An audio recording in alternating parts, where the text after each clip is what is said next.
dans notre magazine interreligieux avec l'imam Abdallah. Bonjour Abdallah. Bonjour. On a toujours du plaisir de se retrouver une fois par mois pour parler ensemble du musulman et de la religion musulmane. Le plaisir est partagé. Alors aujourd'hui, nous allons parler que dit l'islam des parents, parce que les parents ont un rôle important dans l'islam. Alors, y a-t-il un bon comportement pour les parents, vis-à-vis des parents? L'islam donne une importance capitale à cette notion de bonne moralité et bonté envers les parents. Nous allons le trouver énormément de fois dans le Coran. Le texte coranique parle de la bonne moralité, la bienséance envers les parents. Et les textes de la sunna, de la tradition prophétique aussi, il y a plusieurs textes qui insistent et prescrivent la bonté envers les parents. On a un texte par exemple qui prescrit la bonté d'une manière générale envers les personnes âgées. Il dit ne fait pas partie de ma communauté celui qui n'est pas miséricordieux envers les plus jeunes et respectueux envers les plus âgés, les personnes les plus âgées.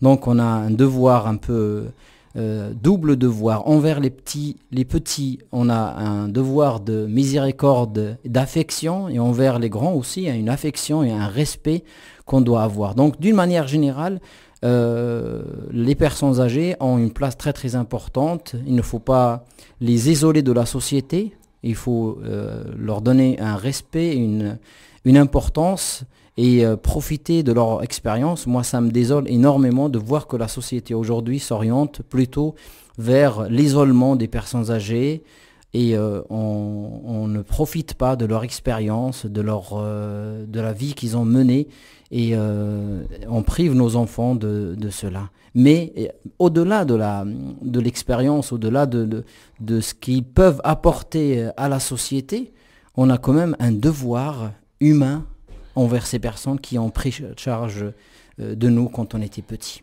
Je vois une sourate, vous allez me dire si c'est vrai, oui. Fait preuve à leur égard d'humilité, pour oui. leur témoigner ta tendresse. Oui. Et Seigneur, aie pitié d'eux, comme ils ont été pour moi lorsqu'ils m'élevèrent tout petit. Exactement, tout à fait. Cette sourate, il y en a trois chapitres dans le Coran, 3 versets importants dans le Coran qui prescrivent la bonté envers les parents. Et généralement, Dieu parle des parents juste après avoir parlé de son propre droit. Donc, ton Seigneur a prescrit de ne l'adorer que lui.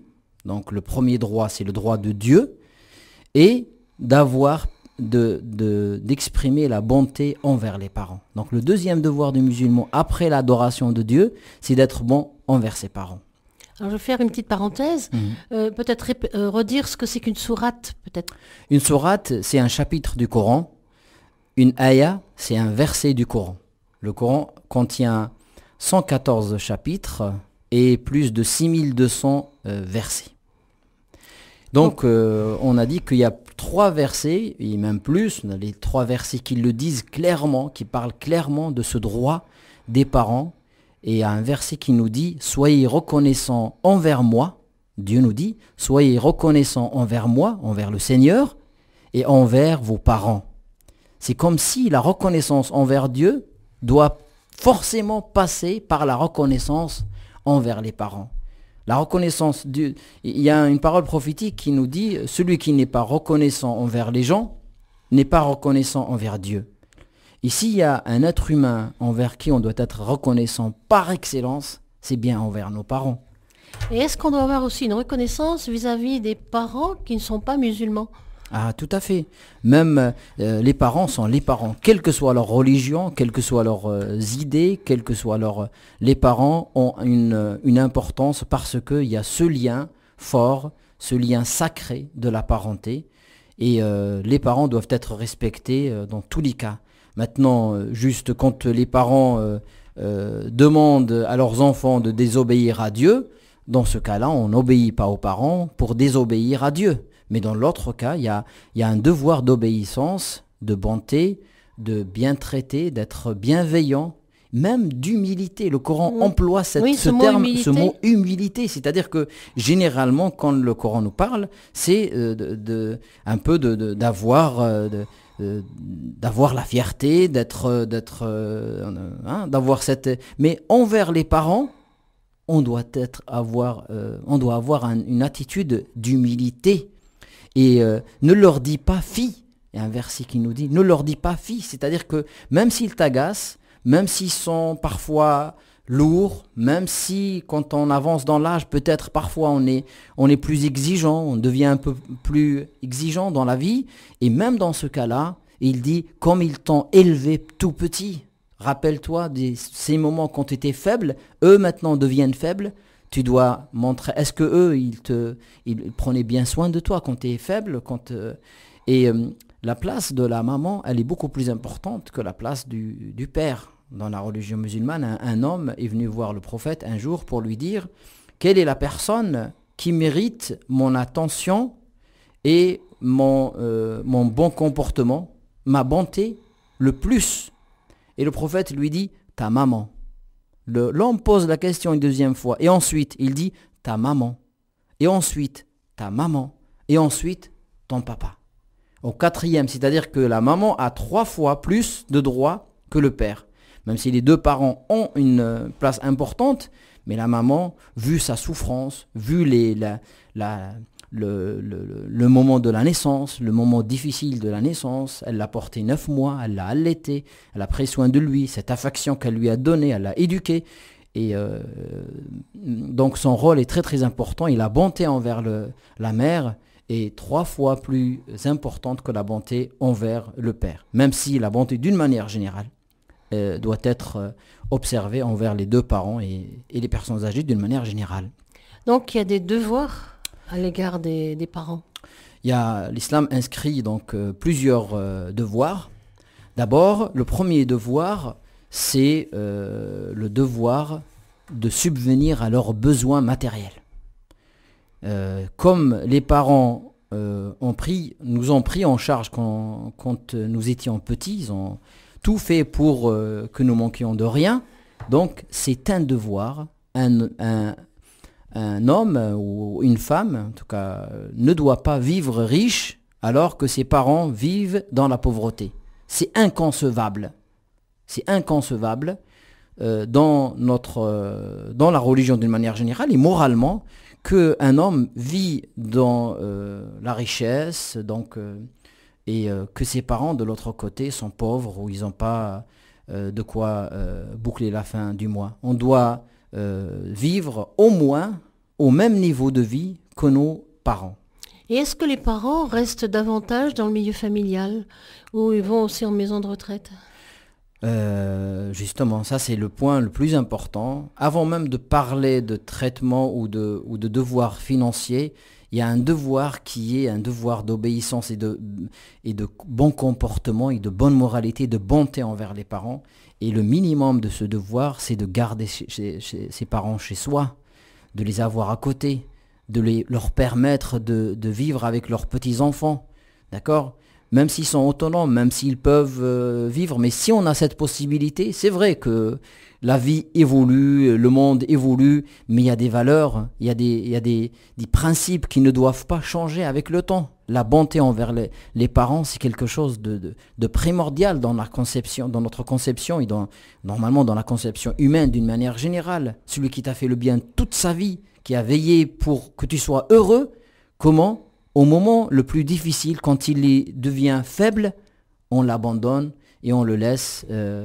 Donc c'est quand même quelque chose de primordial à prendre en considération. La bonté envers les parents, c'est un devoir moral. Et chacun doit le prendre en considération. Et permettre à ses parents de vivre heureux et de finir leur vie dans un milieu familial.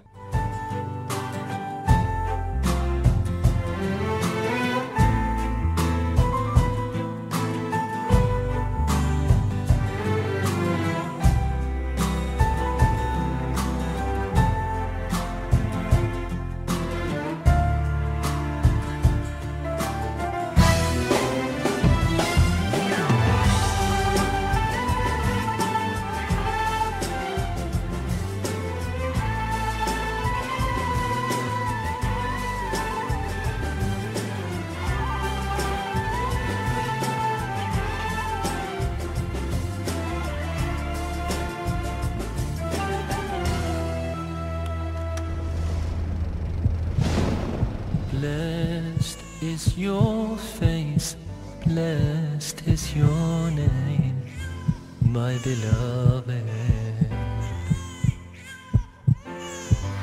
Blessed is your smile, which makes my soul want to fly, my beloved. All the nights and all the times that you cared for me,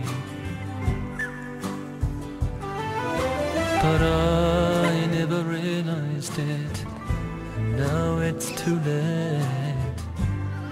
Forgive me. Mosaïque sur RCF avec Marie-Cécile Lapillonne. Nous sommes dans notre magazine interreligieux avec l'imam Abdallah. Nous parlons aujourd'hui de la bonté des musulmans par rapport à leurs parents. Ils ont des devoirs. Nous avons commencé à parler aussi des devoirs. Alors, on a parlé du devoir vis-à-vis des parents qui vieillissent et qu'on essaye de garder le plus possible à domicile avec leurs petits-enfants. Mais il n'y a pas que ça comme devoir.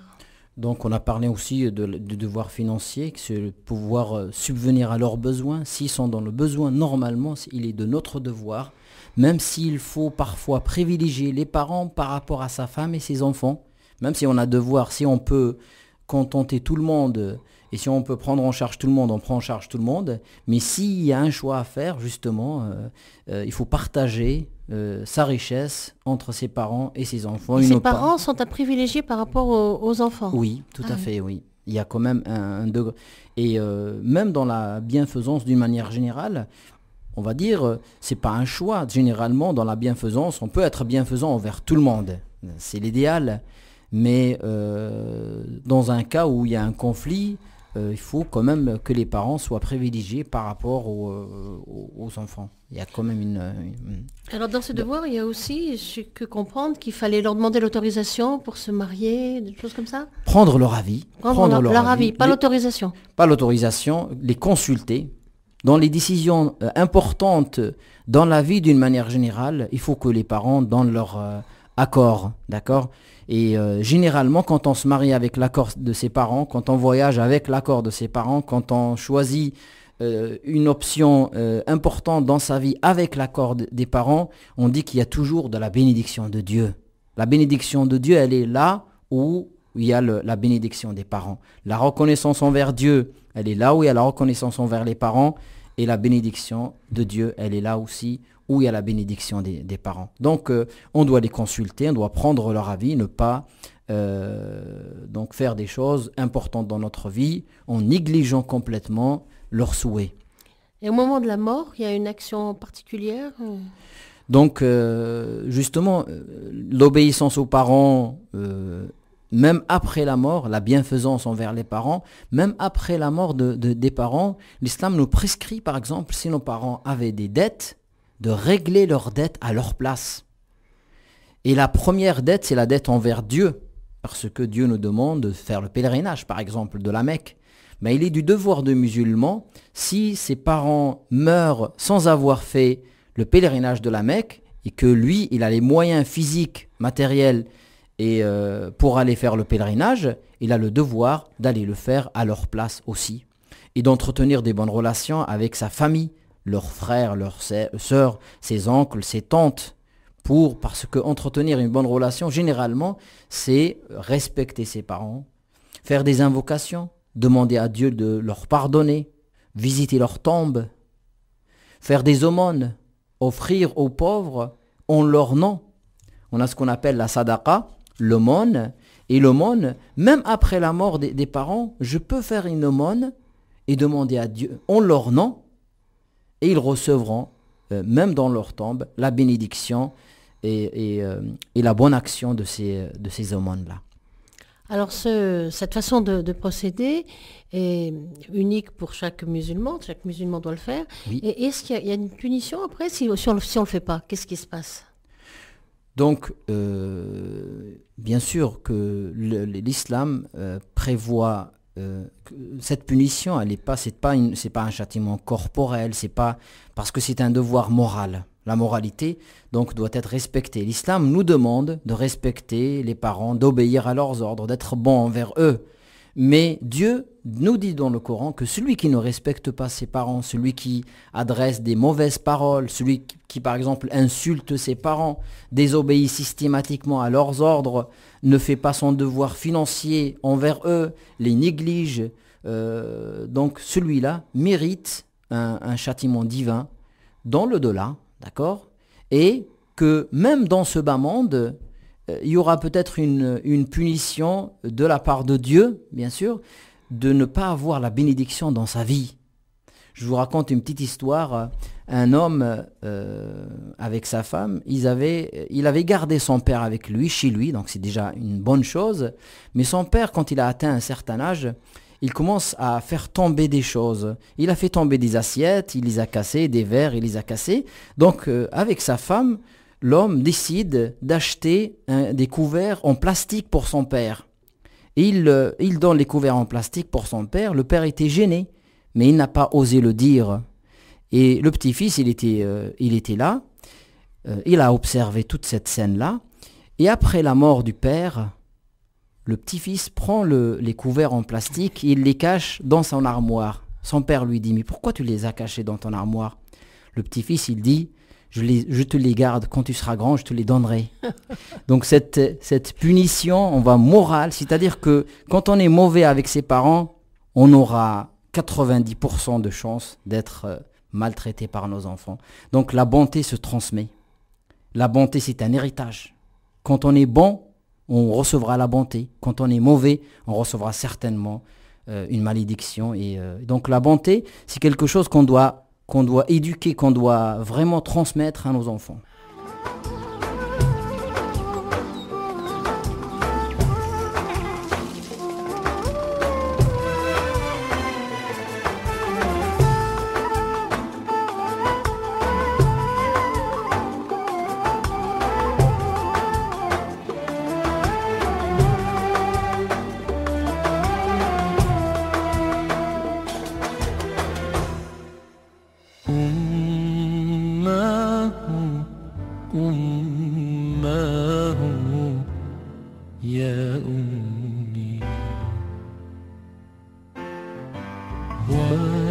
وشوقاه إلى لقياك يا أمي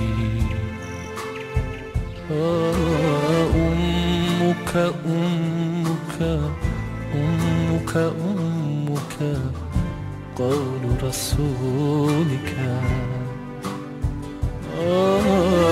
في قلبي في حلمي أنت معي يا أمي. Mosaïque sur RCF avec Marie-Cécile Lapillonne. Nous sommes en train de parler avec Abdallah des devoirs des enfants avec les parents, des parents avec leurs enfants, et donc cette bonté que les enfants doivent avoir vis-à-vis de leurs parents et des punitions, en quelque sorte, qui peuvent se manifester ensuite si ces devoirs-là ne sont pas remplis. Alors Abdallah, un mot peut-être sur cette chanson qui fait appel à la maman, je crois. Exactement, Sami Youssouf, c'est un grand chanteur qui chante dans cette chanson, il parle de la maman et elle est vraiment très émouvante, très touchante parce que il s'adresse à sa maman pour lui dire qui, hormis toi, peut me serrer dans ses bras, peut me prendre, peut me couvrir par sa tendresse. Et donc ça me touche énormément et ça me fait penser à ma maman, à moi, à qui j'adresse une grande salutation. Oui, mais c'est vrai que cette musique, elle est très douce, très agréable. Alors maintenant, on va peut-être parler d'autre chose, à savoir que dans cette émission, les auditeurs peuvent poser des questions. Et elles les posent par écrit, soit par lettre, soit par mail à rcf26@rcf.fr. Et nous avons eu une question, donc cette dernière partie, nous allons la consacrer à cette question. Vous nous parlez de Mohamed comme d'un homme de paix. Pourtant, n'a-t-il pas appelé à la guerre sainte et à tuer les infidèles? Alors, oui. On en a un peu parlé dans d'autres émissions. Ce que je peux dire, c'est que dans la religion musulmane, il n'y a pas la notion de guerre sainte. Il n'y a pas de guerre sainte. Traduire le djihad par guerre sainte, c'est faux. C'est complètement faux. la guerre n'est pas sainte dans la religion musulmane. Elle ne peut pas l'être. Elle est soit juste, soit injuste. La guerre, elle est juste quand on défend une cause juste, ou elle est injuste quand on s'attaque à des innocents et quand on tue des innocents, ou on s'attaque, on se prend à la richesse, ou à la terre, ou à la vie des gens, au bien des gens. Donc la guerre ne peut pas être sainte. Ce concept n'existe pas dans la religion musulmane. Il n'y a pas de guerre sainte. Celui qui traduit le djihad par guerre sainte n'a rien compris au concept de djihad lui-même. Le djihad, c'est un mot qui veut dire l'effort. D'accord ? Certes, il peut concerner le combat. Mais le djihad le plus important, c'est le djihad qui concerne la spiritualité, la purification du cœur. Même pour vous dire, l'islam utilise le même mot pour nous dire c'est un effort à faire pour augmenter sa spiritualité, mais il peut concerner parfois le combat. Et comme j'ai dit, le combat ne peut que être juste. Et dans la vie du prophète, tout le temps, dans toutes les batailles qu'il a faites dans sa vie, il a été agressé. Et il a répondu à l'agression des Arabes de l'époque, des polythéistes qui ne voulaient pas de la religion musulmane, qui ont tout fait pour tuer le prophète, pour tuer ses compagnons, et ça n'était que répondre à l'agression par se défendre. Et le prophète l'a dit, il évitait tout le temps, il ne souhaitait pas la mort des gens. C'est un messager de Dieu, c'est une miséricorde pour l'humanité. Dieu le décrit de cette manière-là. Comment voulez-vous qu'il appelle à tuer les gens, à tuer les innocents? Certes, quand il s'agit dans une bataille de motiver ses compagnons, il y a certaines paroles qu'on voit pour motiver ses compagnons, mais là, la guerre est là. Alors tuer les infidèles.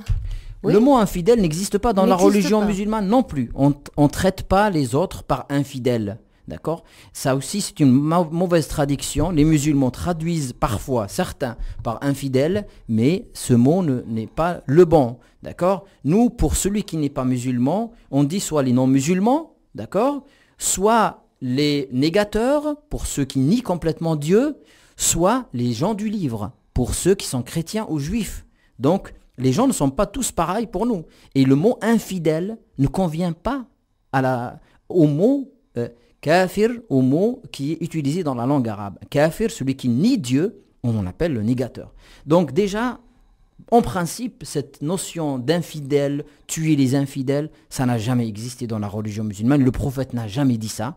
Et par contre, il encourageait ses compagnons, quand il était en période de guerre, devant l'ennemi, pour leur dire, vous devez supporter, vous devez faire la guerre, et celui qui meurt en faisant la guerre, en avançant vers l'ennemi, sans reculer, il aura le paradis comme récompense. Certes, là c'est la guerre, elle est là la guerre.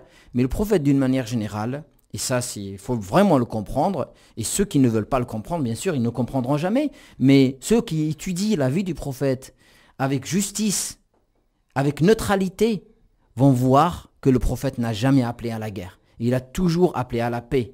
Il a toujours préservé la vie humaine. C'est une miséricorde pour l'humanité. Et s'il pouvait éviter la guerre, il l'évitait sans aucun problème. Au contraire.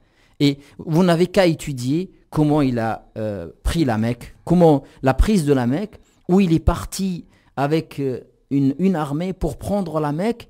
Et il a demandé qu'on cache, que personne ne dise que les musulmans vont venir pour prendre la Mecque, justement pour éviter que les Mécois se préparent pour une guerre et éviter de faire couler le sang des innocents. Voilà la position de l'islam par rapport au djihad, par rapport à la guerre sainte.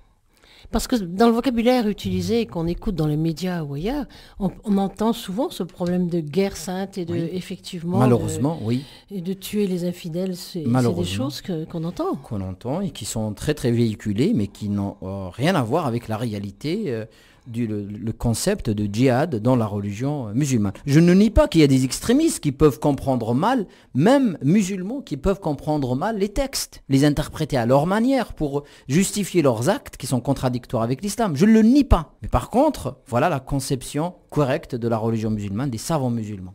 Bon, merci à vous, Abdallah. Merci à vous. Merci.